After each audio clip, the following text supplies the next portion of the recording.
I had exactly 3 seconds to decide whether to tell the most dangerous man in New York that he was about to be robbed. And in those 3 heartbeats that stretched into eternity, every survival instinct I'd honed since fleeing Sicily screamed at me to keep my mouth shut,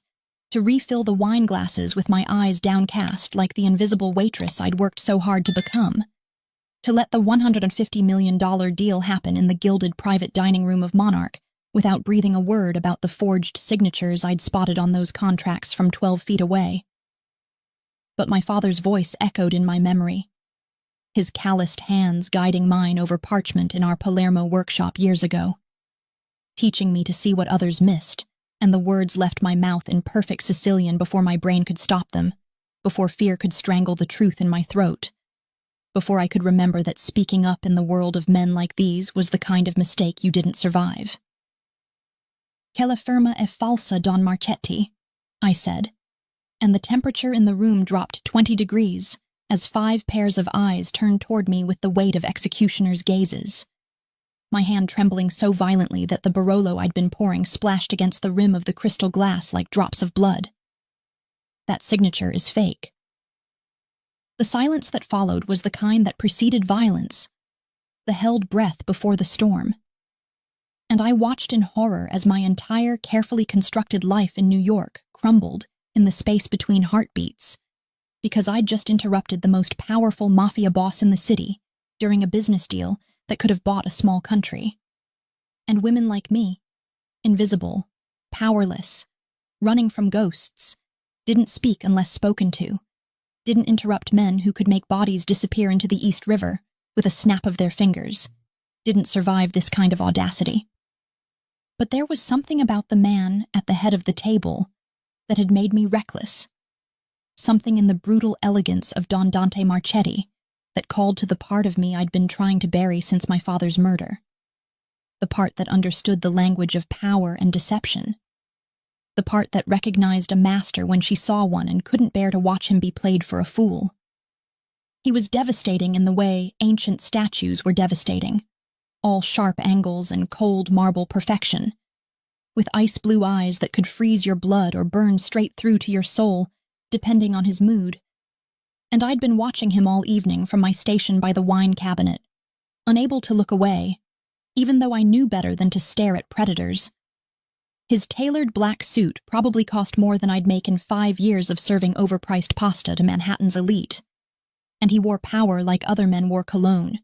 an invisible force field that made everyone in the room unconsciously lean toward him or away from him, depending on whether they were prey or ally. And right now, couldn't tell which category I'd just thrown myself into by opening my stupid, traitorous mouth. The men seated around him were Calabrian. I'd recognized their dialect immediately, because my father had taught me to identify regional differences in Italian speech patterns the way jewelers identified cuts of diamonds, and they'd been negotiating for the better part of 2 hours over documents spread across the white tablecloth like a paper minefield. Contracts for what I'd gathered was some kind of shipping and distribution deal that was probably as illegal as it was lucrative. They'd been smooth, these Calabrians, all expensive smiles and smooth assurances, and Don Marchetti had been listening with the kind of focused intensity that made you forget he was the youngest boss to ever control New York's 5 boroughs. Only 34, and already legendary for his intelligence, and his absolute lack of mercy when crossed. But I'd seen the signatures on those contracts when I'd leaned in to refill glasses, my father's training kicking in automatically the way it always did when I saw official documents, and recognition had hit me like a physical blow because I knew that particular forgery style, had studied it in my father's workshop, when I was barely old enough to hold a pen. And these Calabrians were about to sell Don Marchetti a $150 million lie, sealed with expert copies of signatures that belonged to dead men and dissolved corporations. The forgeries were good, exceptional even, the kind of work that would fool 99% of people. But my father had been the 1%, the best in all of Sicily before he'd refused the wrong job, and paid for his conscience with his life. And he'd made sure his only daughter inherited his gift, even if he'd called it a curse with his dying breath. "What did you say?" Don Marchetti's voice was silk over steel, the kind of dangerous quiet that made hardened criminals confess their sins.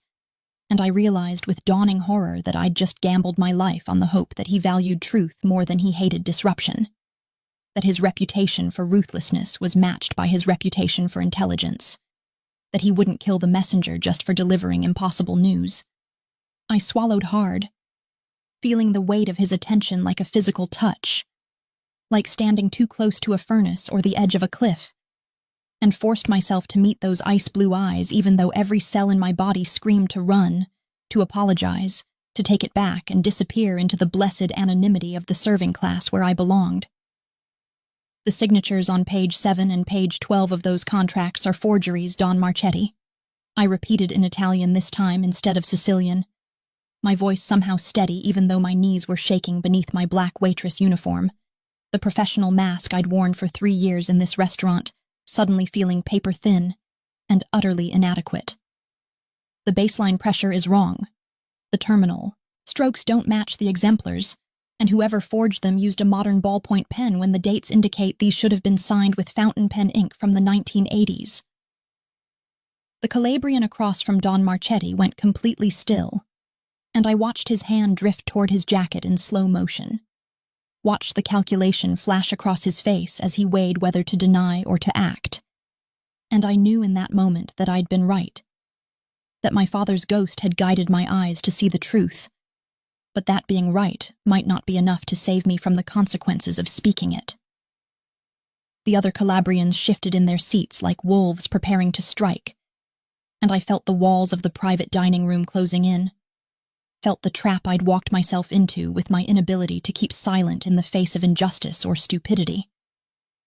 But Don Marchetti raised one hand in a gesture so small it barely qualified as movement, and every man in the room froze as if he'd pulled their strings, as if his slightest command carried more weight than shouted orders from lesser men. And I understood in that moment why he ruled an empire at an age when most men were still trying to prove themselves. "Marco," he said without taking his eyes off me, speaking to the dark-haired man standing behind him, who I'd assumed was a bodyguard, but now recognized as something more. A consigliere, perhaps. An advisor who'd earned the right to stand at the king's shoulder. "Check the documents."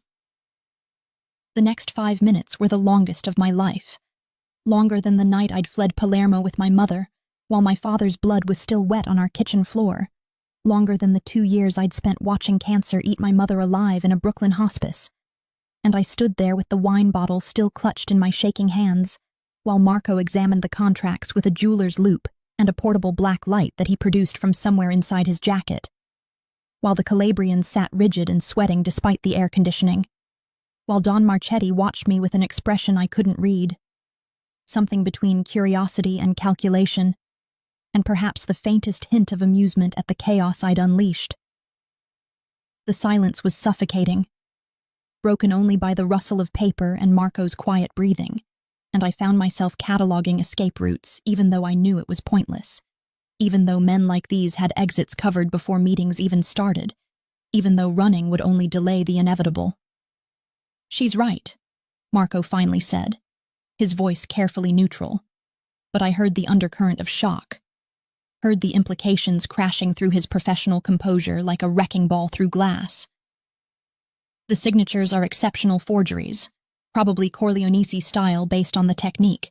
and the dates don't match the ink composition, which means these contracts would have held up in court for maybe 6 months before forensic analysis exposed them as fraudulent." The Calabrian Bauholm Aten,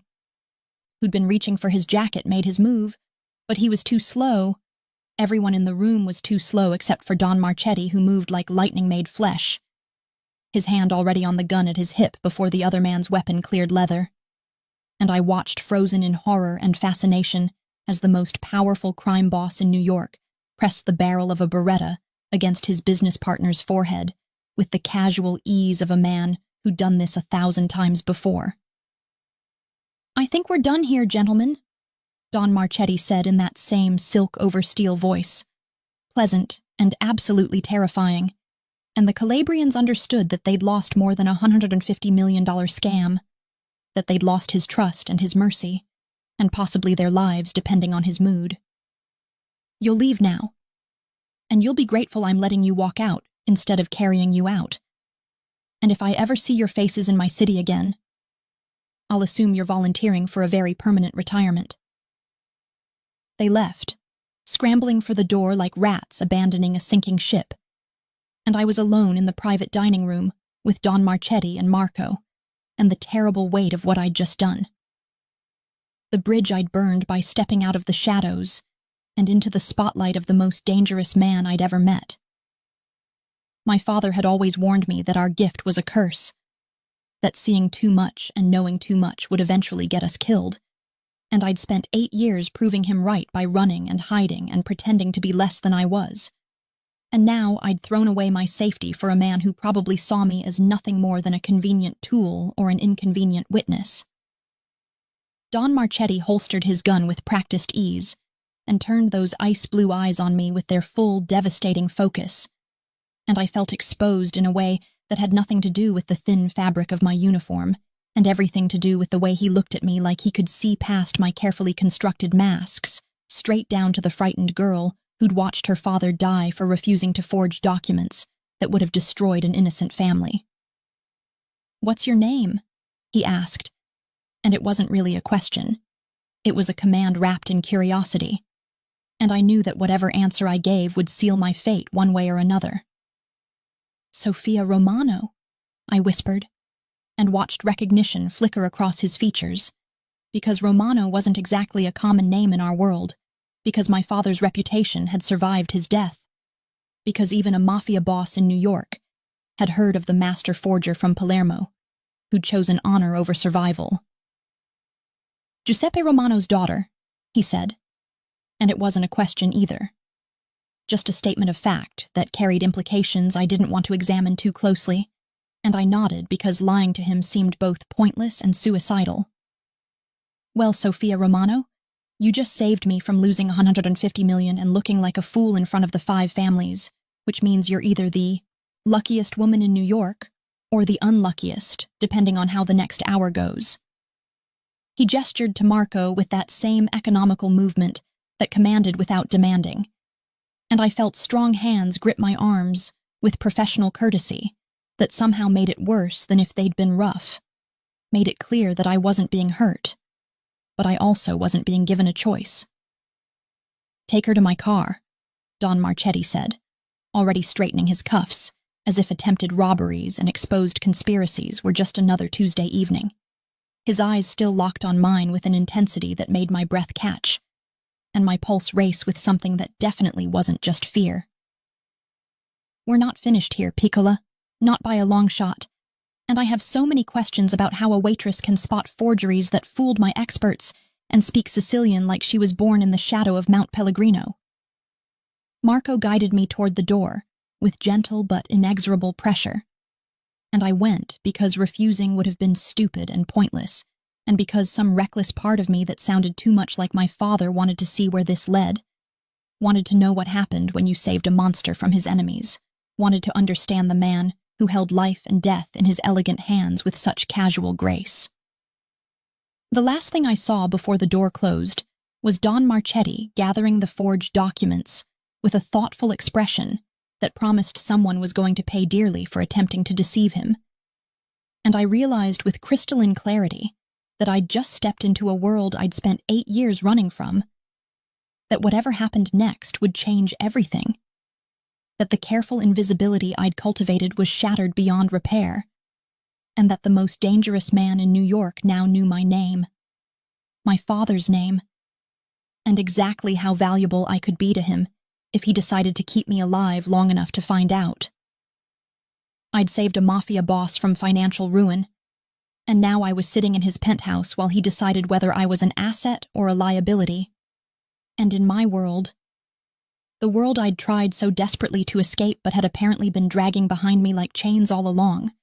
liabilities didn't walk out alive. They were disposed of efficiently and completely, erased from existence as if they'd never drawn breath or dared to know too much about the wrong things. The ride to Dante Marchetti's building had been silent and suffocating, Marco's presence beside me in the back seat of the black Mercedes both protective and imprisoning, and I'd watched Manhattan slide past the tinted windows like a city I'd never see again. cataloging landmarks and memorizing streets with the manic energy of someone who knew she might be taking her last tour of the living world. His penthouse occupied the entire top floor of a building in Tribeca that probably cost more than most people earned in several lifetimes, all floor-to-ceiling windows overlooking the glittering sprawl of the city like a kingdom laid out for its king's pleasure. And the interior was exactly what I'd expected from a man like him. All clean lines and dark leather and carefully curated art that was probably worth more than the GDP of small nations. I stood in the center of his living room with Marco watching me from his position by the door, feeling completely out of place in my cheap waitress uniform with wine stains on the cuff and my sensible shoes that squeaked slightly on the polished marble floor. And I wondered if this was how condemned prisoners felt in those last moments before execution, hyper-aware of every detail, every breath, every second ticking past like a countdown to oblivion. Don Marchetti entered through a side door 15 minutes later, having shed his jacket somewhere along the way. And even in just his white dress shirt, with the sleeves rolled up to reveal surprisingly muscular forearms, he commanded the space with that same effortless authority that made you forget he was human and not some force of nature given flesh and bone and those devastating ice-blue eyes. He moved to the bar, without acknowledging my presence immediately, poured 2 glasses of what looked like very expensive scotch, with the practiced ease of a man who did this every night. And I watched his hands and tried not to think about how those same hands had pressed a gun to a man's forehead less than an hour ago, with the casual grace of someone reaching for a pen. "Sit," he said, finally turning to face me with both glasses in his hands. And I obeyed because disobeying seemed like the kind of symbolic gesture that would be both pointless and potentially fatal, sinking into the leather armchair he'd indicated with a tilt of his head, while he settled onto the sofa across from me with the easy confidence of a man who'd never doubted his right to take up space in the world. He slid 1 glass across the coffee table toward me, and I took it with trembling fingers that I couldn't quite control, the crystal heavy and cold in my palm, the amber liquid inside worth more than a week's wages at the restaurant that I was definitely getting fired from assuming I survived the night. "Drink," he commanded, and I did, the scotch burning down my throat like liquid fire, and settling in my stomach with a warmth that did nothing to calm the ice-cold terror wrapped around my spine. And I watched him watch me over the rim of his own glass, with an intensity that made me feel like a specimen under a microscope, something to be studied and categorized, and ultimately either preserved or discarded based on his assessment of my worth. Marco had moved to stand behind Don Marchetti's shoulder, a silent sentinel who I realized must have been with him for years based on the way they moved around each other without speaking. That kind of wordless communication that came from shared violence and absolute trust. And I wondered if I was about to be the latest in a long line of problems that Marco had helped his boss dispose of in these elegant rooms. "How does a waitress at Monarch spot forgeries that fooled 3 of my best document analysts?" Don Marchetti began, his voice conversational but underlaid with steel, the kind of tone that suggested he already knew the answer and was just testing whether I'd lie to him. "And how does that same waitress speak Sicilian with a Palermo accent so perfect that for a moment I thought I was sitting in my grandmother's kitchen instead of a Manhattan restaurant? And most importantly, how does Giuseppe Romano's daughter end up serving wine in New York, when the last I heard, the Corleonesi family was still looking for her after her father's very unfortunate death?" The way he said unfortunate made it clear he knew exactly how my father had died. Probably knew the details better than I did, since information was currency in his world, and my father's murder had sent ripples through the underworld that reached all the way across the Atlantic. I took another sip of scotch to buy myself time, to steady the tremor in my voice, to decide how much truth I could afford to tell a man who dealt in secrets and leverage, and who would absolutely use any weakness I showed him if it served his purposes. My father taught me everything he knew about forgery and authentication from the time I was old enough to hold a pen, I said finally, the words coming out steadier than I'd expected, carried on the wings of grief that had never quite faded even after 8 years. He said I had better eyes than he did, that I could see imperfections he had to look for, and he made me study every master forger's technique every regional style, every historical period, because he believed that knowing how to create lies meant you could always recognize the truth. Don Marchetti leaned forward slightly, his elbows on his knees, and the movement brought him close enough that I could see the faint scar along his jawline that his expensive suits and commanding presence usually made people overlook, close enough that I could smell his cologne, something dark and woodsy that probably cost more per ounce than gold. And why did Giuseppe Romano, the best forger the Corleonesi family ever employed, decide to teach his daughter skills that would only paint a target on her back? He asked, and there was genuine curiosity in his voice now, not just the calculating assessment of an interrogator, as if my father's choices actually interested him beyond their immediate relevance to his current problem. Because he knew he was going to die, I answered, and the admission cost me something, ripped open old wounds that had never properly healed, and I had to swallow hard against the tears that threatened to spill over because crying in front of predators was the worst kind of weakness. He'd been asked to forge documents that would frame an innocent family for crimes they didn't commit, documents that would have sent 3 brothers to prison for life, and left, their children orphaned, and he refused because there were lines even he wouldn't cross, codes even forgers had to live by if they wanted to sleep at night. He knew the Corleonesi would kill him for that refusal, knew they couldn't let anyone think they could be disobeyed without consequences, so he spent his last months teaching me everything, preparing me to survive without him, making me promise I'd take my mother and run as far from Sicily as we could get. The silence that followed was heavy with the weight of old grief and older violence, and I watched Don Marchetti process this information with the same focused intensity he'd brought to examining those forged contracts, his mind working through implications and connections that I could almost see forming behind those ice-blue eyes. "But you didn't run far enough," he said quietly. And it wasn't an accusation, just a statement of fact that carried a terrible truth. Because here you are in my penthouse, having just exposed yourself to exactly the kind of attention your father died trying to protect you from, and I have to wonder if that was incredibly brave or incredibly stupid, or perhaps a little of both. "I couldn't let them rob you," I said, and the words came out before I could think them through,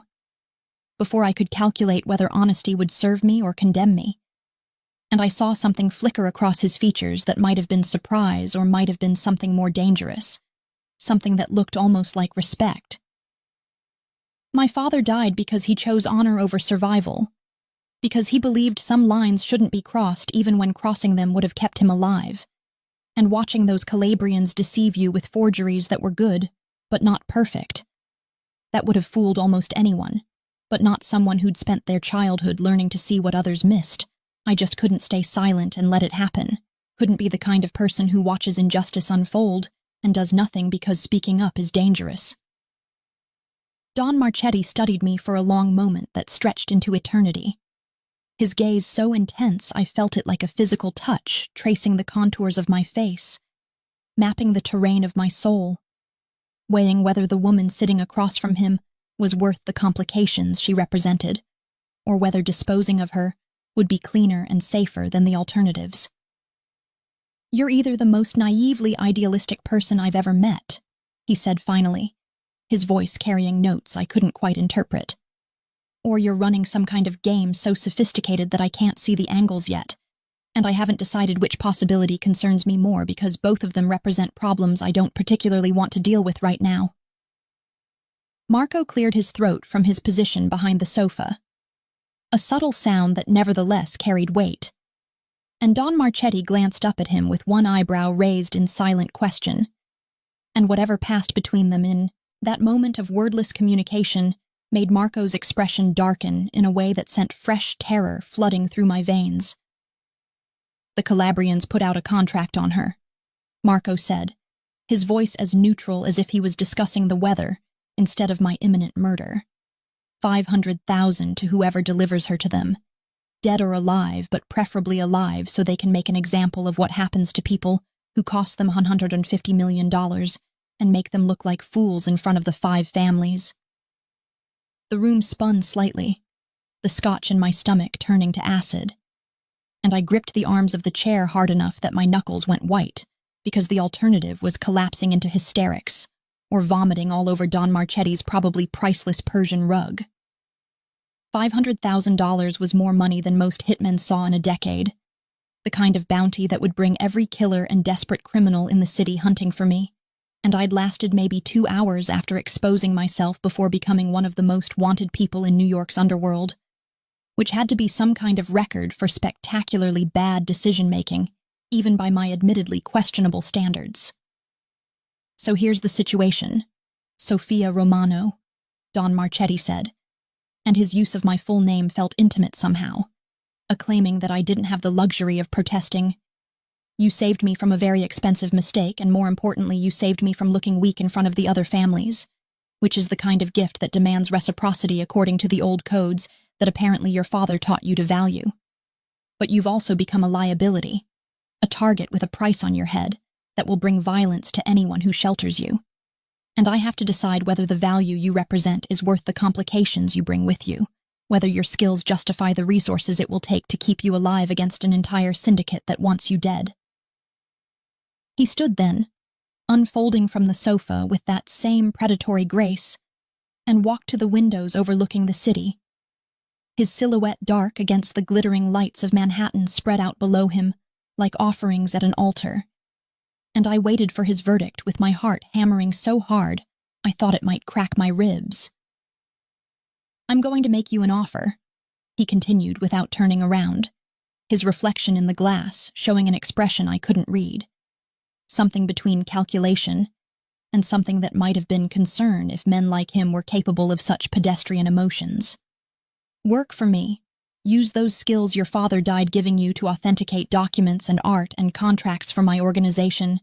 Help me avoid the kind of expensive mistakes that the Calabrians almost trapped me in tonight. And in exchange, I'll protect you from every family in the underworld. I'll make it known that you're under my personal protection, and that anyone who touches you will answer to me personally in ways they won't survive." I opened my mouth to respond, to ask what would happen if I refused this offer that wasn't really an offer at all, but a choice between servitude and death. But he turned from the window and pinned me with those ice-blue eyes that saw too much and forgave too little, and the words died in my throat. "Or," he said quietly, his voice dropping to something almost gentle, almost sympathetic, and somehow that was more terrifying than if he'd threatened me outright. "You can refuse, and I'll give you a head start before I tell the Calabrians that you're no longer my concern, and you can run the way you ran from Sicily, the way you've been running your whole life, and maybe you'll survive long enough to make it out of the city before someone collects that bounty, though I wouldn't bet on it if I were you." The choice he was offering wasn't really a choice at all, was just 2 different flavors of captivity. 2 paths that both led to me becoming exactly what I'd sworn never to be after watching my father's blood pool on our kitchen floor, becoming part of the machine that fed on violence and secrets and human lives, becoming complicit in the same system that had destroyed my family. But looking at Don Marchetti standing there in his penthouse kingdom, with the city laid out at his feet, watching the way the light caught the sharp planes of his face, and turned him into something between angel and demon, I realized that I'd already made my choice the moment I opened my mouth in that restaurant, the moment I'd chosen truth over silence, honor over survival, and now I was just catching up to the consequences of that decision. "How long?" I asked, my voice barely above a whisper, and I watched him understand immediately what I was asking, watched him recognize that I was negotiating even from a position of absolute weakness, because my father had taught me that surrender didn't mean you had to stop fighting. It just meant you had to choose your battles carefully. "How long would I have to work for you? How long would I be bound to this arrangement? Because I won't spend the rest of my life as someone's asset or someone's prisoner. I won't let my father's death mean nothing by becoming exactly what he died trying to save me from." Something that might have been approval flickered across Don Marchetti's features. A slight upturn of his lips that wasn't quite a smile, but suggested he appreciated my attempt at maintaining some illusion of control, some scrap of dignity in a situation where I had none. 6 months, he said. and I could tell from Marco's barely perceptible flinch that this was more generous than either of them had expected him to be. That whatever calculation he was running in that brilliant, ruthless mind had led him to offer terms that gave me an end date, a light at the end of the tunnel, even if that tunnel led through darkness I couldn't begin to imagine. 6 months of your expertise, your complete loyalty, your absolute discretion, and at the end of that time, if you want to walk away, I'll set you up anywhere in the world beyond the Calabrian's reach, give you enough money to start over properly, and make sure everyone knows that your debt to me is paid in full. I wanted to believe him, wanted to trust that a man who ruled through violence and fear would keep his word to someone as insignificant as me. But my father had taught me that trust was the most dangerous currency in the underworld, that promises were only as good as the power backing them up, and that people like Don Marchetti didn't become kings by being merciful or keeping agreements that no longer served their interests. But I also knew that I didn't have any better options, that refusing him meant death, and accepting him meant at least the chance of survival.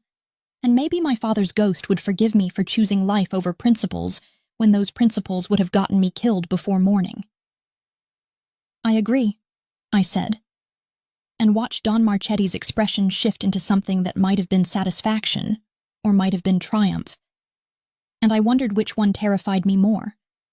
Wondered if I'd just sold my soul or saved my life, or perhaps accomplished both simultaneously. 6 months, and then I'm free, and you make sure the Calabrians and everyone else knows that I'm no longer your concern, that I paid whatever debt my interference created tonight, and I can disappear into a normal life where the most dangerous thing I encounter is an angry customer complaining about overcooked pasta. He crossed the room in 3 long strides, closing the distance between us before I could react, and extended his hand like we were sealing a business deal instead of an arrangement that would probably reshape my entire existence in ways I couldn't predict. I took it, feeling the strength in his grip, the calluses that spoke of violence committed firsthand rather than delegated to subordinates, and the jolt of electricity that ran up my arm at the contact was probably just fear and adrenaline and exhaustion, but felt disturbingly like something more dangerous. Something that suggested my problems with Dante Marchetti might extend beyond the purely professional arrangement we'd just agreed to. "Welcome to my organization, Sophia Romano," he said, and released my hand only to gesture toward Marco with that same economical movement that carried absolute authority. "Marco will show you to your room and get you anything you need, and tomorrow we'll begin figuring out exactly how much damage the Calabrians have done to my operations and how many other forgeries I need to worry about. But tonight you should rest because you've had what I imagine has been an extremely long and stressful evening." I started to turn toward Marco, started to follow him toward whatever room Don Marchetti had designated for his newest acquisition. But Dante's voice stopped me before I'd taken 2 steps, the words hitting me like a physical blow and rooting me to the spot with their implications. "Oh, and Sophia," he said, his tone casual but underlaid with something that made the hair on the back of my neck stand up, something that suggested the other shoe was about to drop, and I wasn't going to like where it landed. "You should know that you'll be living here now, in this penthouse, under my roof, where I can ensure your safety and keep an eye on my investment. Because the Calabrians aren't the only ones who'll be looking for you once word gets out that you're under my protection, and I don't leave valuable assets unguarded where my enemies can reach them." The words hung in the air between us like a prison sentence, like chains settling around my ankles, and I understood with crystalline clarity that I'd traded one cage for another, that saving Don Marchetti's money had cost me the last scraps of my freedom, and that for the next 6 months I would be living in his home, under his rules, watched and guarded and controlled by a man who saw me as nothing more than a useful tool he'd acquired through circumstances that were probably less fortunate than he'd made them sound. But what terrified me more than the loss of my independence, more than the knowledge that I'd be sleeping under the same roof as the most dangerous man in New York, was the small traitorous part of my heart that whispered this might not be the worst thing that had ever happened to me, that suggested spending time in Dante Marchetti's orbit might be less like captivity and more like falling into gravity you couldn't escape but perhaps didn't entirely want to. 3 weeks working for Dante Marchetti, and I'd authenticated stolen Caravaggios worth more than most people would see in 10 lifetimes, exposed money laundering schemes that had been running successfully for years, before my father's training, allowed me to spot the inconsistencies that everyone else had missed, and committed at least 17 felonies before breakfast most mornings, all while living in a penthouse that felt less like protection and more like a gilded cage where the bars were made of expensive art,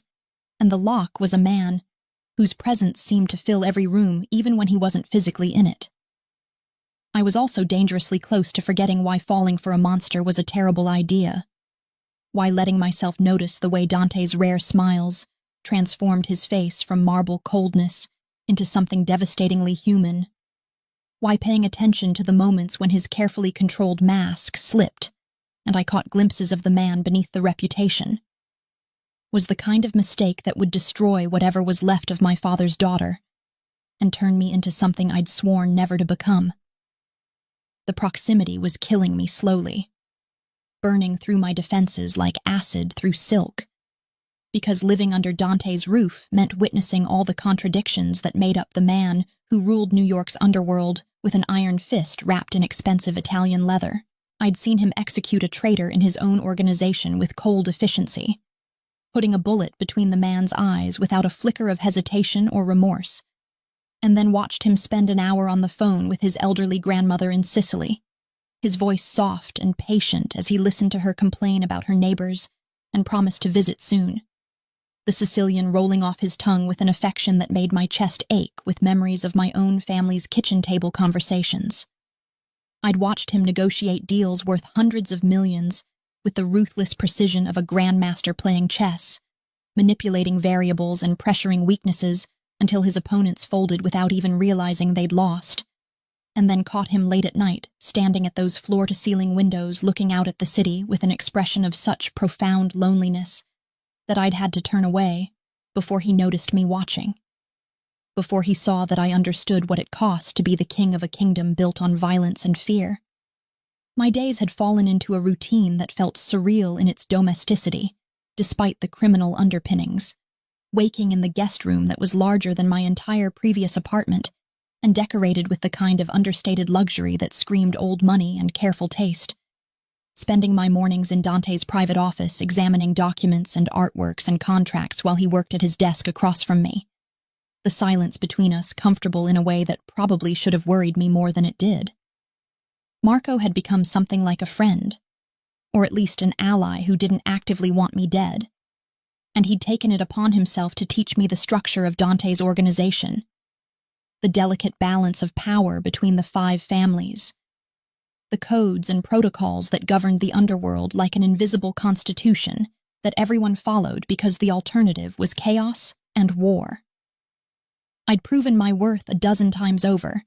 saving Dante's organization millions by spotting frauds and forgeries that would have cost him not just money, but reputation. And I'd watched his initial wariness of me shift into something that looked almost like trust, though I knew better than to mistake professional respect for actual faith in someone he'd basically blackmailed into service. But it was the nights that were destroying my carefully maintained emotional distance, the evenings when the business of crime was temporarily set aside, and I found myself sharing late dinners with Dante in his kitchen, just the 2 of us because he'd dismissed the staff with that casual wave that meant he wanted privacy, and we'd talk about everything except the darkness that surrounded us. He'd asked about my childhood in Palermo, and I'd found myself telling him stories about my father's workshop, about learning to mix inks and age paper and replicate the subtle imperfections that made forgeries believable, about the pride in Giuseppe Romano's eyes when I'd successfully copied my first Michelangelo sketch at age 12, and Dante had listened with an intensity that made me feel like every word mattered, like my memories were treasures he was cataloging for safekeeping. I'd asked about his path to power, expecting walls and deflection, but he'd surprised me by sharing pieces of his history, the way he'd inherited his father's struggling organization at 23 and transformed it into an empire through intelligence and ruthlessness and a willingness to adapt to changing times, The way he'd consolidated power by being smarter and more brutal than everyone who'd underestimated him because of his age. The tension between us had been building like a storm gathering strength, growing more dangerous with every shared glance, every accidental touch, every moment when our eyes met across the office and held just a beat too long to be purely professional. And I knew he felt it too, from the way his jaw would tighten when I walked into a room, from the way his hands would curl into fists when other men in his organization looked at me with too much interest, from the way he'd started finding excuses to keep me working late when everyone else had gone home. It was madness, this attraction to a man who'd essentially imprisoned me with kindness, who could order my death with the same ease he ordered dinner, who represented everything my father had died trying to protect me from. But my body and my traitorous heart didn't seem to care about logic or survival instincts, or the fundamental impossibility of any kind of real connection between a mafia boss and the daughter of a murdered forger. Tonight was different, though, charged with an energy that made my skin prickle with anticipation and dread in equal measure, because Dante had informed me this morning that I'd be accompanying him to an underground art auction where a rival family was selling what they claimed was a lost Caravaggio worth $80 million. And my job was to determine its authenticity while pretending to be his mistress so we could get close enough to examine it properly. The thought of playing Dante's lover, of letting him touch me in public with the proprietary ease that the role demanded, of blurring the lines between performance and reality, when those lines were already dangerously thin, made something hot and terrified coil in my stomach,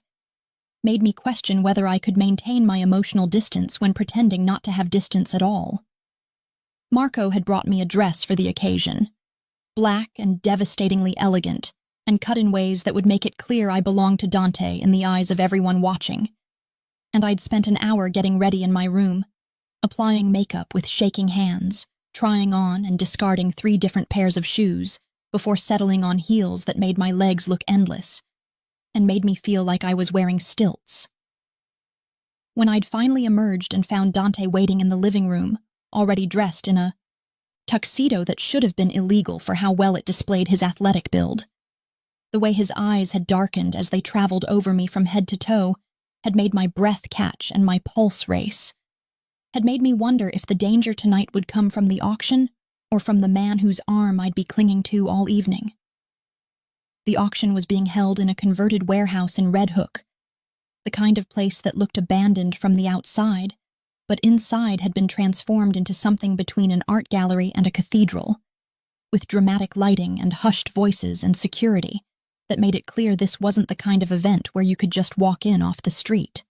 Dante had kept his hand on the small of my back as we entered, the touch burning through the thin fabric of my dress, a brand that announced my status to everyone present, and I'd felt dozens of eyes tracking our progress through the room, assessing, judging, trying to figure out who I was and what I meant to the city's most powerful crime boss. We'd played our parts perfectly, I thought, his arm around my waist pulling me close enough that I could feel the heat of his body, could smell his cologne and the underlying scent that was just him, clean and masculine and intoxicating in ways that had nothing to do with expensive fragrances.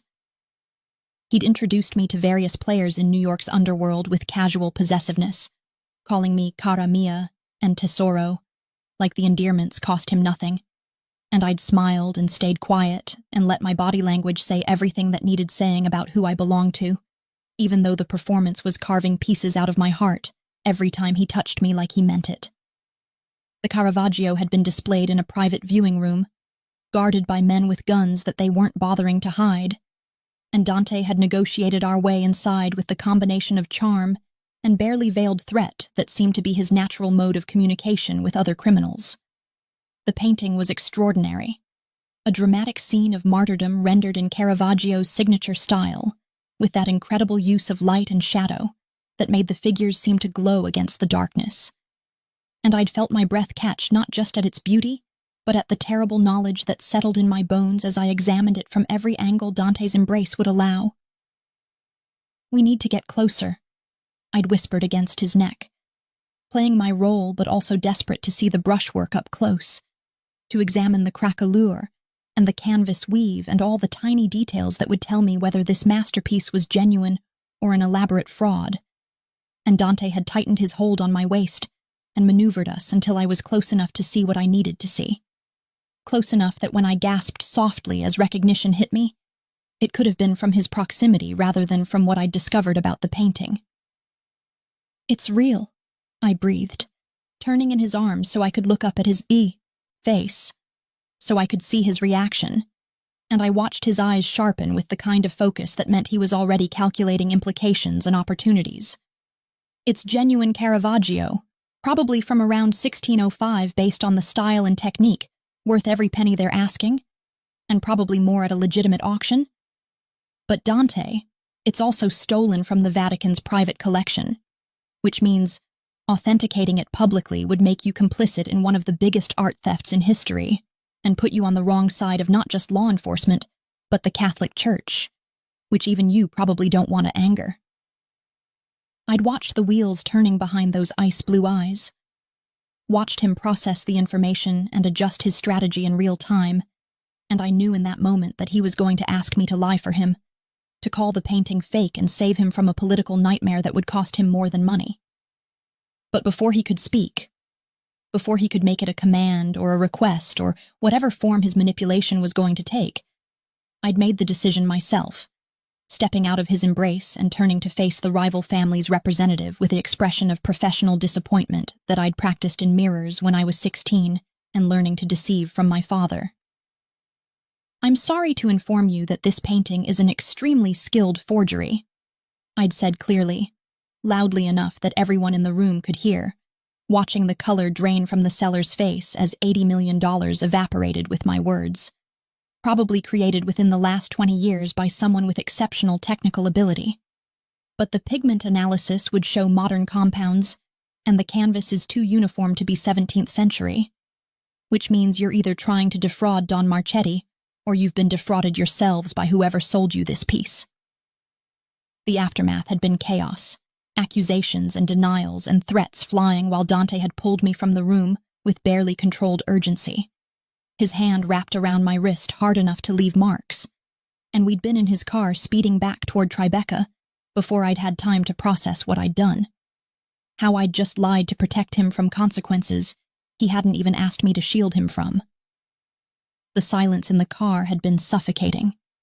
Dante staring out the window with an expression I couldn't read, and I'd waited for anger or questions or some acknowledgement of what had just happened. But he'd said nothing until we were back in the penthouse with the door closed and the city spread out below us like a glittering reminder of the kingdom I'd just helped him protect. "You lied for me," he'd said finally, turning from the windows to face me with an intensity that made me take a step backward on instinct. Made me remember that this was a predator I'd just done a favor for, and predators were most dangerous when they thought you wanted something from them. "You called a genuine Caravaggio a fake to save me from a political nightmare I was walking into blind. And you did it without hesitation, without me asking, without negotiating for something in return. And I need to understand why, because people don't protect me without expecting payment. And you just cost yourself credibility with every family that was in that room tonight." I'd swallowed hard, my back against the wall, literally and metaphorically, trying to find words that wouldn't reveal too much, wouldn't expose the truth that was growing inside me like a cancer or a blessing. The truth that I was starting to care about Dante Marchetti in ways that had nothing to do with survival or obligation, and everything to do with the man I'd glimpsed beneath the monster. "You would have bought it," I'd said instead of any of the dangerous truths crowding my throat, keeping my voice steady through sheer force of will. "You would have paid $80 million for a painting that would have destroyed you politically when the Vatican realized their Caravaggio was hanging in a crime boss's penthouse. And I couldn't let that happen. Couldn't watch you walk into a trap when I had the knowledge to save you from it,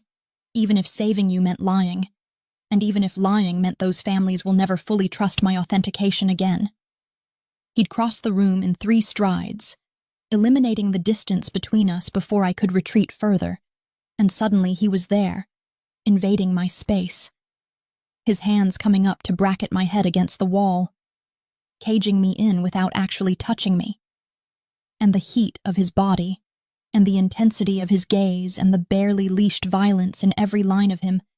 made my knees weak and my heart race with something that definitely wasn't entirely fear. "You protected me," he'd repeated, his voice dropping to something rough and raw that I'd never heard from him before,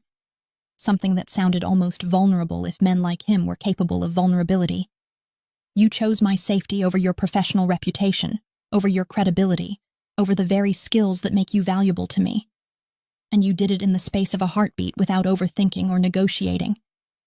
And I need you to understand what that means in my world. How people will interpret that kind of loyalty.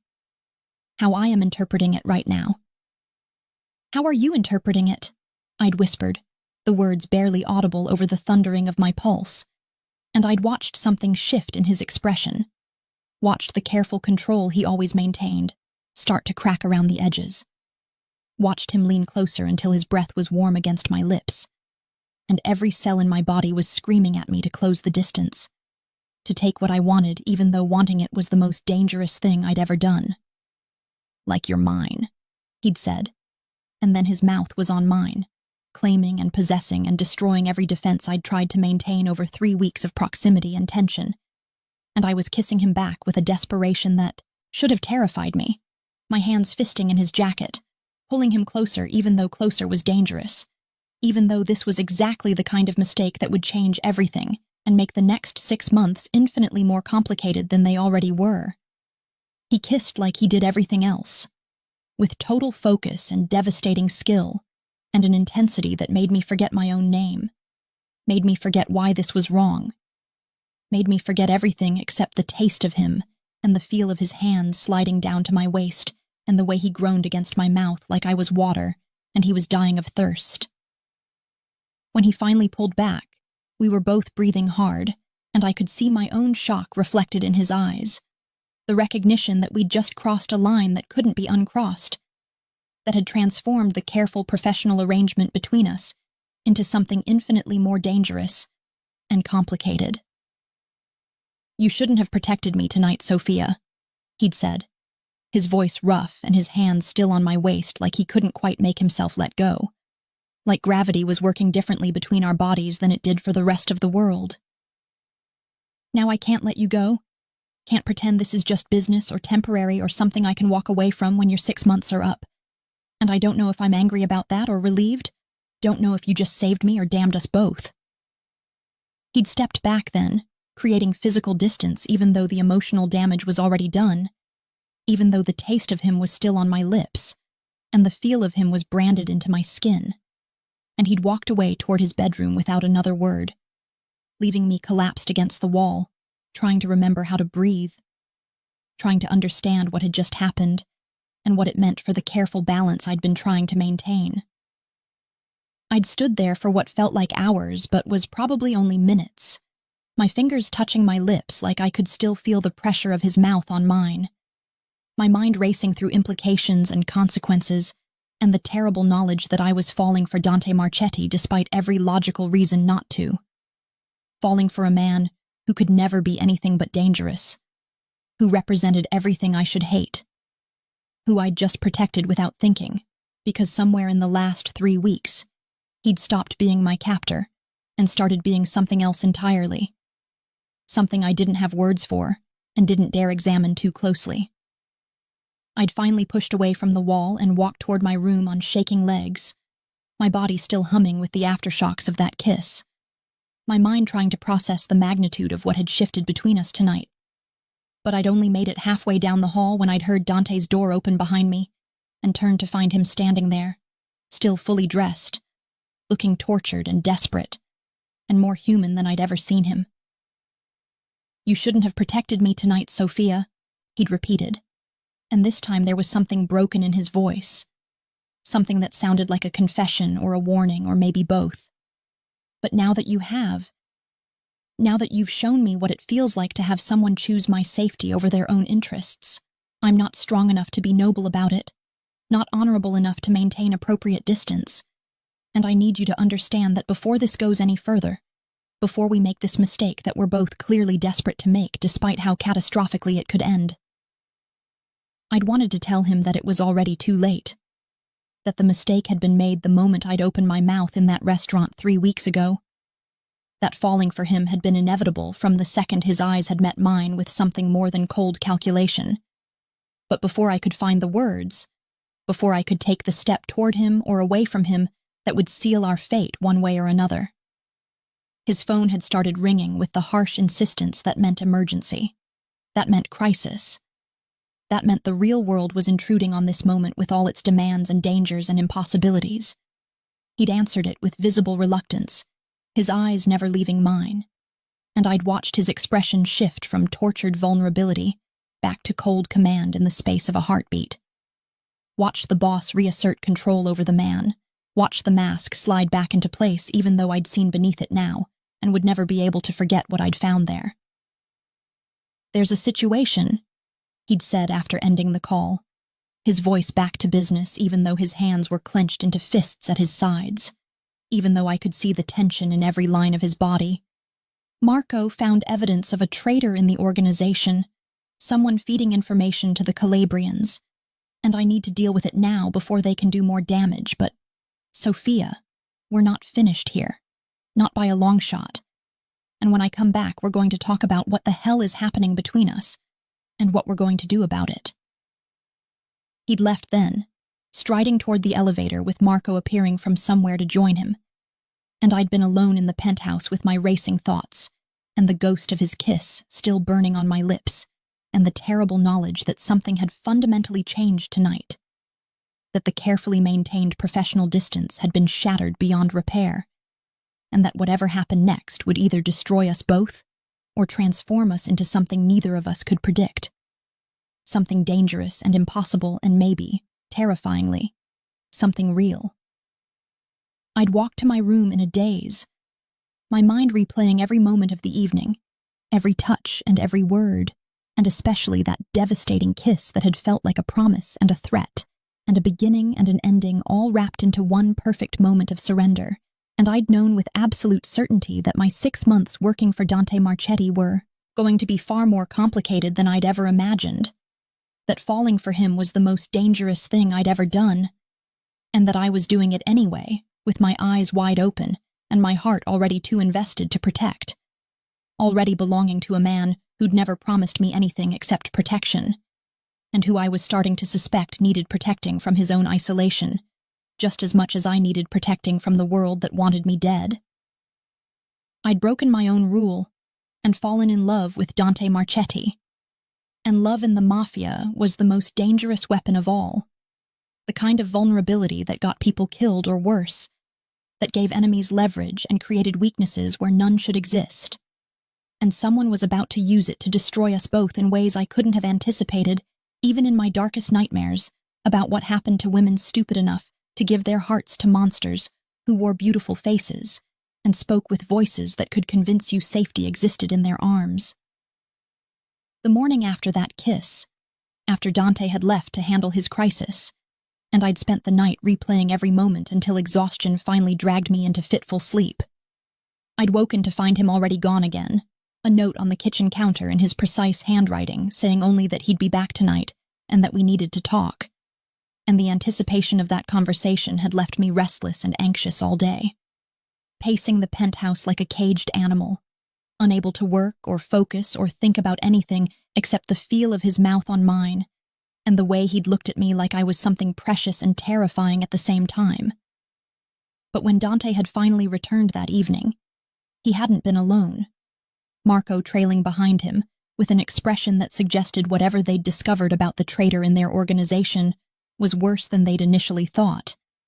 And I'd watched Dante move through the penthouse with a tension in his shoulders that spoke of violence barely contained, of rage held in check through sheer force of will. And I'd known immediately that our conversation would have to wait because something had shifted in the carefully balanced world he controlled with such ruthless precision. He'd called me into his office where Marco was already spreading documents and photographs across the massive desk, and the grim determination in both their faces had sent ice flooding through my veins because I'd seen that look before, on my father's face in those last weeks before he died. The expression of men who knew betrayal was coming, but didn't yet know from which direction the knife would strike. "We have a serious problem," Dante had said without preamble,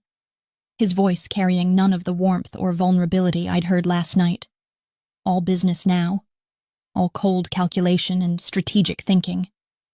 And I'd forced myself to focus on his words instead of the way my body responded to his proximity,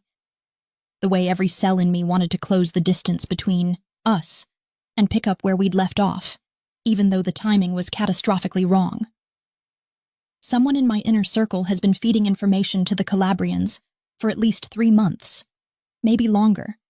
which means they know details about our operations, our shipments, our financial arrangements, everything that matters, and they're planning something big, something that will either destroy my organization or cripple it so badly that the other families will move in like sharks scenting blood in the water." Marco had pushed several photographs toward me, surveillance images of men I vaguely recognized from my time in the penthouse, members of Dante's crew who came and went with the regularity of trusted employees, and I'd felt my stomach drop because I knew what was coming. Knew that Dante was about to ask me to use my skills at detecting deception and forgery to help identify which of these men had betrayed him, to become complicit in whatever justice or vengeance he would deliver once the traitor was exposed. "We need you to examine documents, communication records, anything these men have touched or signed or approved," Dante continued, his eyes never leaving my face, watching for my reaction with that intensity that made me feel transparent, like he could see every thought crossing my mind, every doubt and fear and conflicted feeling. "Your ability to spot inconsistencies and forgeries extends beyond art and contracts, Sophia. Your father taught you to see patterns that others miss, to recognize when something is wrong even if you can't immediately articulate why. And right now, I need those eyes on my people because traditional interrogation methods take time we don't have and make mistakes I can't afford." I'd wanted to refuse, wanted to tell him that hunting traitors wasn't part of our agreement, that my 6 months of service didn't include becoming his personal lie detector or participating in the kind of investigation that would inevitably end in someone's blood on his hands. But the desperate edge in his voice beneath the command, the way his jaw was clenched so tight I could see the muscle jumping, the barely suppressed fear that someone he'd trusted had turned against him. All of it made the refusal die in my throat, because I'd finally understood what was at stake here. This wasn't just about money or territory or power. This was personal for Dante. A betrayal that cut deeper than business because in his world, loyalty was the only currency that truly mattered, the only thing that separated family from enemies, and discovering that someone close to him had sold him out was the kind of wound that didn't heal cleanly, no matter how much violence you used to cauterize it. So I'd spent the next week drowning in documents and recordings, examining everything with the meticulous attention my father had drilled into me, looking for the subtle tells that separated truth from deception, authentic from fabricated, loyalty from betrayal, and it had been exhausting work that left me blind and headache-ridden by the end of each day. Dante had worked alongside me, our earlier tension temporarily shelved under the weight of more immediate crisis, though I'd caught him watching me sometimes with an expression I couldn't quite decipher, something hungry and possessive and maybe a little bit desperate, as if he was afraid I'd disappear if he looked away too long, as if the kiss we'd shared had fundamentally altered something in how he saw me and he didn't quite know what to do with that transformation. We'd fallen into a rhythm, working late into the night, ordering takeout that usually went cold while we pored over evidence, and there had been moments of accidental intimacy, his hand brushing mine as we reached for the same file, our shoulders touching when we leaned over the desk together, his breath warm on my neck when he read over my shoulder, and each touch had been electric, charged with the unfinished business between us, the conversation we still needed to have, the feelings that were growing despite every logical reason they shouldn't. Marco had become a constant presence, his protective instincts extending to me now in ways that suggested Dante had made his claim clear to his organization, that everyone knew I was more than just a temporary consultant, more than just an asset to be protected out of obligation, and I'd caught whispers among the men who came and went from the penthouse, speculation about who I was, and what I meant to their boss, and whether I represented weakness or strength in his armor. I'd started to feel safe for the first time since fleeing Sicily, started to believe that maybe Dante's protection meant something real, that maybe I could have some semblance of a life here in his world, even though that life would always be colored by violence and criminality, and that growing sense of security had made me careless, had made me forget that safety in the Mafia was always an illusion that could shatter the moment someone decided you were more valuable as a target than as a person. It had been my idea to cross-reference the communication patterns with the timing of the Calabrian attacks, to look for correlations between information leaks and specific people's access to that information, and the pattern that emerged had been damning and impossible to ignore, pointing to someone I'd never have suspected, someone whose loyalty Dante had never questioned because it had been forged through years of shared violence and mutual dependence. Marco had gone pale when I'd shown him my findings, the careful documentation that proved beyond reasonable doubt that the traitor was someone in Dante's innermost circle, someone who'd been there from the beginning, someone whose betrayal would cut deeper than any knife. And I'd watched him struggle with whether to show Dante immediately or to investigate further, to be absolutely certain before destroying his boss's faith in someone he considered family. But the decision had been taken out of our hands when Dante had walked into the office and seen our faces, had read the truth in our expressions, with that uncanny ability he had to see through pretense, and he'd demanded to see what we'd found with a voice that promised violence to whoever had betrayed him, promised the kind of retribution that would be talked about in hushed whispers for years after. I'd handed him the file with trembling hands, watched his face go absolutely still as he processed the evidence, watched the color drain from his features, and then flood back as rage replaced shock, and the cold fury in his eyes when he'd finally looked up had been terrifying in its intensity, the kind of anger that burned at temperatures hot enough to melt steel or human resolve. "Marco," he'd said, and just that one word had carried enough weight to make his consigliere flinch, enough command to make it clear that whatever friendship existed between them was temporarily suspended under the weight of this betrayal. "Get out!" The evidence pointed to Marco himself, the patterns I'd uncovered showing that every leak, every piece of information that had reached the Calabrians had passed through his hands first. And the realization of what I'd just done, who I'd just exposed, had hit me like a physical blow because Marco had been kind to me, had protected me, had seemed genuinely invested in keeping me safe.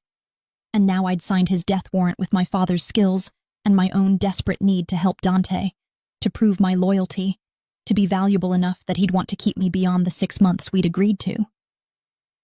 But Marco hadn't moved toward the door. Instead, he'd pulled a gun from inside his jacket with practiced ease, and suddenly the weapon was pointed at me instead of at Dante. And I'd understood with crystalline clarity that I'd made a terrible mistake, that the evidence I'd uncovered was exactly what Marco had wanted me to find, that I'd been played by someone far more skilled at deception than I'd given him credit for. "I'm sorry it has to be this way," Marco had said, and he'd actually sounded regretful, like he genuinely wished there was another option, like having to kill me was an inconvenience he'd have preferred to avoid. "But you're too smart for your own good, Sophia, just like your father was too principled for his own survival, and I can't have you digging any deeper into the real evidence, can't risk you uncovering the truth about who's really been feeding information to the Calabrians and why, so you're going to have to be the sacrifice that saves my plan." Dante had gone completely still beside me, every muscle tensed and ready to spring. But Marco had anticipated that too, had positioned himself perfectly so that any move Dante made would result in a bullet in my chest before he could reach his own weapon. And I'd seen the calculation flash across Dante's face, seen him weighing odds and possibilities and coming up empty, coming to the same terrible conclusion I'd already reached, which was that Marco held all the cards right now, and we were at his mercy for however long he chose to extend it. "You framed yourself," Dante said slowly, his voice deadly quiet, the kind of calm that preceded hurricanes. You created evidence pointing to yourself as the traitor, knowing that Sophia would find it, knowing that when we confronted you, it would give you the perfect opportunity to eliminate the one person who could actually uncover the real conspiracy. And then what? You were going to kill me too. Make it look like you died heroically protecting me from Sophia, who turned out to be the Calabrian plant all along? Marco's smile had been almost apologetic, acknowledging Dante's intelligence even as he betrayed him. And I'd felt sick watching the pieces fall into place, understanding how thoroughly I'd been manipulated, how my skills had been used against me to walk straight into a trap that would end with my death, and Dante's organization in ruins. The evidence against Sophia is already planted in her room, Marco had said conversationally, like he was discussing the weather instead of orchestrating a murder. Documents showing she's been selling your secrets since the day she arrived, communication records with Calabrian contacts, payment receipts, everything anyone would need to believe she played you from the beginning, that her supposed loyalty was just a long con to get close enough to destroy you from the inside. The betrayal in those words hurt worse than the gun pointed at my chest. The knowledge that Marco had been planning this for weeks, that every kindness he'd shown me had been calculated to make this moment more devastating, that while I'd been falling for Dante and believing I'd found something like family in this violent world, someone had been laying the groundwork to destroy us both using my own skills as the weapon. Dante won't believe it, I'd said, my voice steady despite the terror flooding my system, despite the certainty that I was about to die in this beautiful office overlooking the city I'd tried to make home. He knows me, knows I would never betray him, and no amount of planted evidence will convince him otherwise. But Marco's expression had shifted into something pitying, something that suggested he knew things I didn't, understood dynamics I'd missed, and his next words had shattered whatever fragile hope I'd been clinging to like glass under a hammer. "Won't he, though?" Marco had asked, and the doubt he planted with those two words was more devastating than any physical blow could have been. Dante Marchetti has survived this long by trusting no one completely, by always expecting betrayal from the people closest to him, and you're a woman he's known for less than a month, who has every reason to want revenge against the world that killed her father, who has the skills to deceive him in ways no one else could, who showed up at exactly the right moment to save him from one scam, which could so easily have been engineered to make him trust her enough to let down his guard for the next one. I'd turned to look at Dante then, desperate to see contradiction in his face, desperate to find certainty that he believed in me despite the logic of Marco's words. But what I'd seen had broken something fundamental inside me because his expression had gone carefully blank, closed off in the way it had been that first night in the restaurant, and I'd realized with horror that Marco had found the exact crack in Dante's armor, the one vulnerability that all his power and intelligence couldn't protect him from, which was the bone-deep certainty that eventually everyone he trusted would betray him, because that was what his experience had taught him, what his father's paranoia had drilled into him, what surviving in his world required him to believe. "Dante," I'd whispered, hearing the desperation in my own voice and hating it, hating that I was begging for his trust when I should have simply had it, when everything I'd done over the past weeks should have proven my loyalty beyond any doubt. "You know me. You know I would never hurt you, never betray you, and you have to trust that. Have to believe in what's between us more than you believe in whatever evidence Marco has manufactured." The silence that followed had been suffocating, stretching into eternity while Dante looked at me with those ice-blue eyes that had warmed for me in private moments, but now seemed cold as death, weighing evidence and probability, and years of learned mistrust against a few weeks of proximity, and one kiss that had felt like everything but might have meant nothing. And I'd watched him struggle with the decision that would determine whether I lived or died, whether love was possible for men like him, or whether he was too damaged by his world to ever truly trust another person. Marco had used those moments to move toward the door, backing away while keeping the gun trained on me. And I'd understood that he was going to leave us here with the planted evidence and the seeds of doubt he'd sown, going to let Dante's own paranoia and mistrust do the work of destroying us more thoroughly than any bullet could. "You have a choice, boss," Marco had said from the doorway, his voice carrying false sympathy that made me want to scream. Believe the evidence and do what needs to be done to protect yourself and your organization. Or believe her and become the kind of fool who gets destroyed by a pretty face and a sad story. But either way, I'll be downstairs waiting to clean up whatever mess you make because, unlike everyone else in your life, I've never betrayed you. And I never will. Which is more than you can say about the daughter of a forger who's made a career out of lying for money. Then he was gone, leaving us alone in the terrible silence he'd created. And I'd stood there frozen while Dante walked slowly to the desk, where Marco had left several files, the supposed evidence of my betrayal, and I'd watched him open them with mechanical precision, his face giving nothing away as he reviewed documents I'd never seen, communications I'd never sent, proof of treachery I'd never committed, but that looked absolutely damning when assembled with professional skill. The seconds ticked past like years while he read, while he processed, while he made the calculation that would seal my fate, and I'd felt my heart breaking with each passing moment because I'd been stupid enough to fall in love with a man who'd been taught that love was weakness, that trust was suicide, that everyone eventually betrayed you if you gave them the chance and the motivation. When he finally looked up from the files, his expression was cold, in a way I'd never seen directed at me before. All the warmth and vulnerability and growing affection wiped away like it had never existed, replaced by the mask of the ruthless boss who'd built an empire on the corpses of people who'd underestimated him, or crossed him, or simply been in his way at the wrong moment. He opened a desk drawer with deliberate slowness and pulled out a gun, the same Beretta he'd pressed to the Calabrian's forehead that first night, and my breath caught in my throat as he checked the magazine with practiced ease, as he stood and walked toward me with the weapon held loosely at his side, as I understood that despite everything we'd shared, despite the kiss and the growing intimacy and the way he'd looked at me like I mattered, he was actually going to do this, actually going to choose paranoid self-preservation over the fragile trust we'd been building. "Dante, please," I'd heard myself say,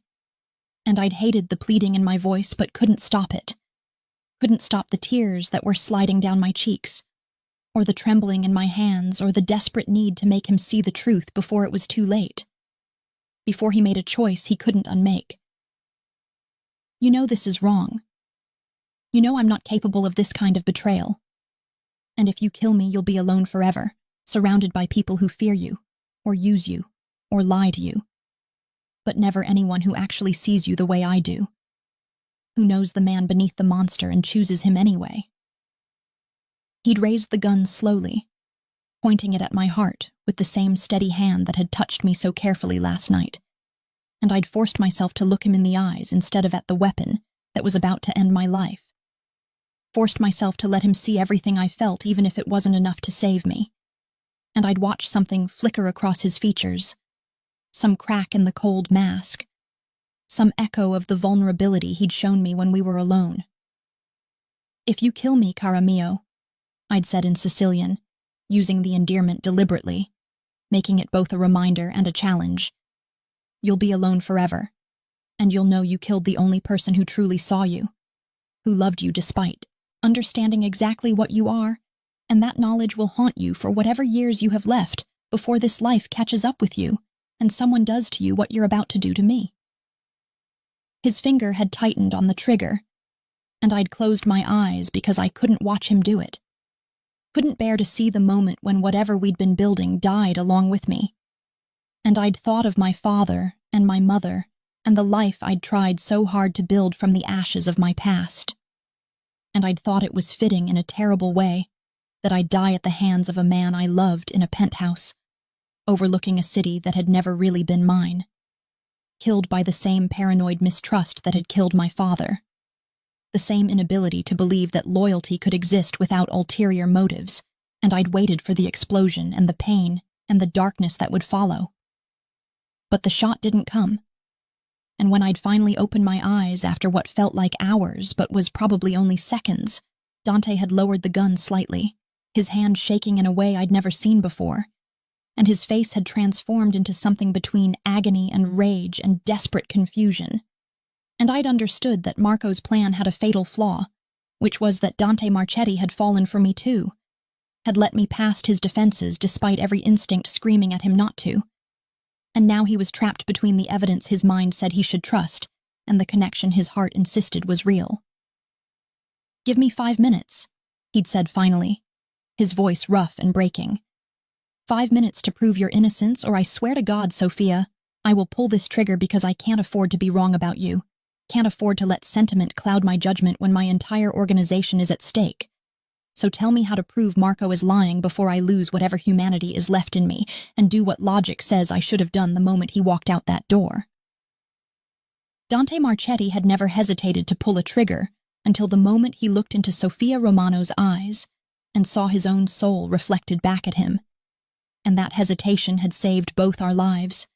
had given me the precious gift of 5 minutes to prove my innocence when most people in my position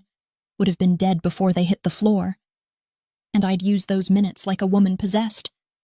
My father's training taking over as I walked Dante through the planted evidence with shaking hands and a voice that somehow stayed steady, despite the gun still pointed at my heart. I'd shown him the subtle inconsistencies in the forged documents, the way Marco had tried to replicate my handwriting, but had gotten the pressure points wrong, because he didn't understand that my father had taught me to write with specific rhythm and flow that was as unique as a fingerprint. The way the dates on the supposed communications didn't align with times I could prove I'd been elsewhere, working beside Dante himself in this very office. But the real proof had been hidden in the one place Marco would never have thought to look, in an authentication I'd done 3 weeks ago on a supposedly legitimate shipping contract that Marco himself had brought to me for verification. And I'd pulled the original from Dante's files with trembling fingers, laid it beside one of the documents from Marco's planted evidence, and watched Dante's expression shift from cold calculation to dawning horror as he saw what I was showing him. He copied my authentication style, I'd explained, my words tumbling out in a rush now that I could see belief starting to replace doubt in Dante's eyes. Used the same phrasing and structure I'd used on legitimate documents, but he made one critical mistake, which is that every authentication I do includes a subtle pattern in how I describe the brushwork or ink composition, a coded sequence my father taught me to embed in my analysis reports so I could always prove my work was genuine, and Marco's forgeries have that pattern. But he applied it wrong because he didn't know it was code. Dante had lowered the gun completely then, his hand dropping to his side like the weapon suddenly weighed too much to hold, and I'd watched the terrible realization wash over him, the understanding that he'd come within seconds of killing an innocent woman, of murdering someone who'd done nothing but try to help him, someone who'd protected him and worked for him, and fallen in love with him despite every reason not to. "He played us both," Dante had said, his voice hollow, and I'd watched him piece together the rest of Marco's plan with that brilliant strategic mind. Framed you knowing I'd be paranoid enough to believe the evidence, and while I was busy dealing with you, he'd be downstairs consolidating power, and probably already moving forward with whatever arrangement he has with the Calabrians. He'd pulled out his phone with mechanical precision, made 3 calls in rapid succession to people whose names I didn't recognize, clipped acknowledgements that suggested they were mobilizing forces and locking down locations, and I'd understood that whatever happened next would be brutal and final, and probably involve more violence than I wanted to witness but couldn't look away from, because this was my world now. This was what loving Dante Marchetti meant. "Stay here," he'd commanded, already moving toward the door, but I'd grabbed his arm before he could leave because I couldn't let him walk into danger without saying what needed to be said. "I love you," I'd said, the words stark and simple and terrifying in their honesty. "I love you even though it's insane and dangerous and probably the stupidest thing I've ever admitted. And I need you to know that before you go downstairs, need you to understand that choosing to believe me just now, giving me those 5 minutes instead of just pulling the trigger, that was the most important decision you've ever made because it means you're capable of trust even after everything that's tried to teach you not to be." He'd pulled me into a kiss that was desperate and claiming and tinged with the knowledge of how close we'd both come to losing everything. And when we broke apart, he said against my lips, "I love you too. And I'm sorry I doubted you. Sorry I let old wounds almost destroy the best thing that's happened to me in years." We'd argued briefly about me staying behind, but ultimately he'd agreed I could come because I was the only person he could trust absolutely now that Marco had revealed himself, and we'd gone down together to face whatever waited below. The confrontation with Marco had been everything I'd expected, and worse. Dante striding into his own operations center where Marco was already coordinating with several key lieutenants, and the moment Marco had seen us together, had seen that I was still alive and that Dante's expression promised death. He'd known his plan had failed and had made the split-second decision to go down fighting. The firefight that followed had been chaos and terror, and I'd pressed myself against a pillar with Dante's spare gun, clutched in shaking hands, while he moved through the space with brutal efficiency, taking down Marco's people while shouting orders to the men loyal to him. I'd seen Marco trying to position himself for a shot at Dante's back, and my body had moved before my mind could process the decision, stepping out from cover and firing the gun, the bullet catching Marco in the shoulder and spinning him around, saving Dante's life but also destroying whatever was left of my innocence, making me complicit in the violence in ways I could never take back. Dante had finished it quickly after that, putting Marco down with professional detachment. And then it was over. The sudden silence after the gunfire almost as shocking as the noise had been, and I'd been standing there trying to process what I'd just done and what it meant for who I was becoming. Dante had crossed to me immediately, checking me for injuries with desperate thoroughness, and when he'd confirmed I was physically unharmed, he'd pulled me into his arms, and I'd let myself collapse against him, let the adrenaline drain away and be replaced by shaking and tears, and the delayed shock of having almost died and having killed to survive. 3 days later, after the chaos had settled and the immediate threats had been neutralized, Dante and I finally had the conversation we'd been putting off, sitting on his balcony overlooking the city at sunset,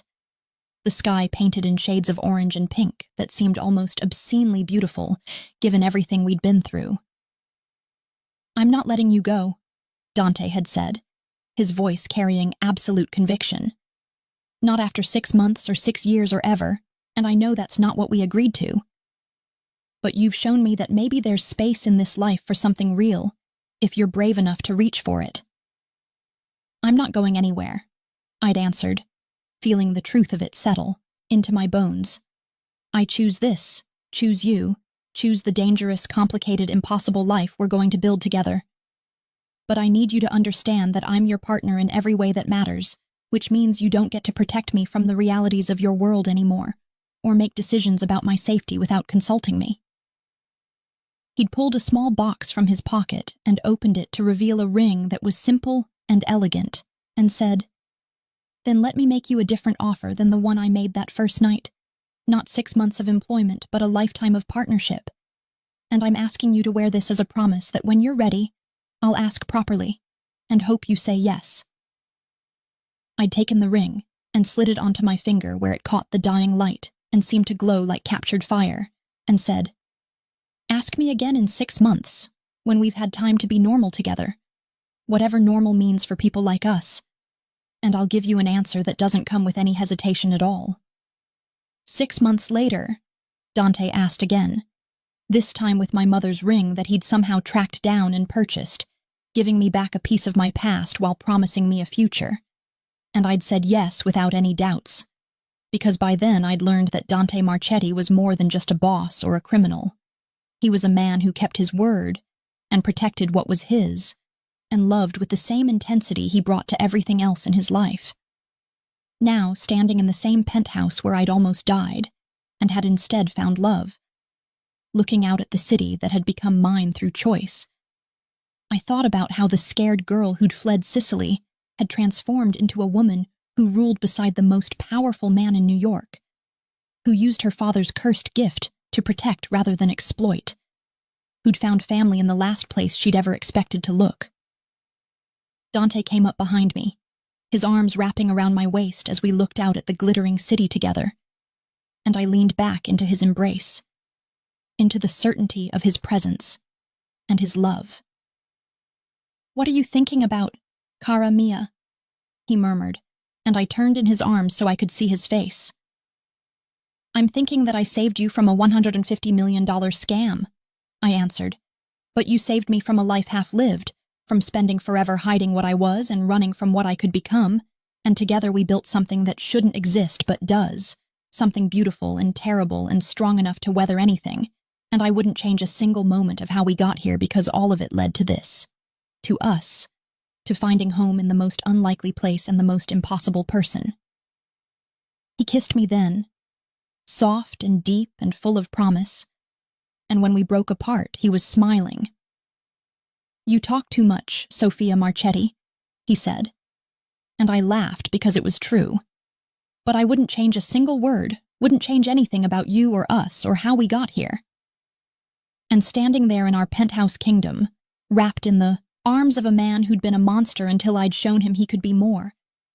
I understood that love in the Mafia was the most dangerous weapon of all, but it was also the most powerful armor, the thing that transformed survivors into something greater. And that home wasn't where you came from, but who you chose to build a life with, even when that life was painted in shades of darkness and light, and all the complicated colors in between.